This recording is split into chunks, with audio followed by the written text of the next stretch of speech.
ಇವತ್ತು ಈ ಜಯಸಿಂಹನ ಜೀವನದಲ್ಲೇ ಮಹತ್ವವಾದ ದಿನ. ನನ್ನ ಪ್ರೀತಿಸುವ ಜನಗಳಿಗೆ, ನನ್ನ ಹೃದಯಕ್ಕೆ ಹತ್ತಿರವಾದವರಿಗೆ ಉತ್ತರ ಕೊಡೋ ದಿನ.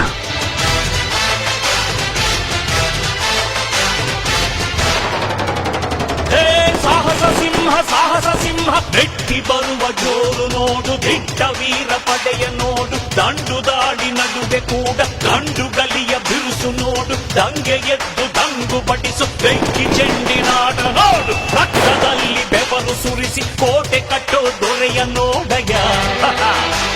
ಇವನಿದ್ದ ಕಡೆಯಲ್ಲೆಲ್ಲ ಘೋರ ಸಿಂಹ ಗರ್ಜನೆ, ಅದು ಯಾರು ಬಂದರು ಕೊನೆಯಾಗದು ಸಿಂಹ ಗರ್ಜನೆ. ಈ ಜಗತ್ನಲ್ಲಿ ನಡೆಯೋ ಒಂದೊಂದು ಘಟನೆನೂ ಒಂದು ಇತಿಹಾಸ. ಒಳ್ಳೇದು ಉಳ್ಕೊಳ್ಳುತ್ತೆ, ಕೆಟ್ಟದ್ ನಾಶ ಆಗುತ್ತೆ.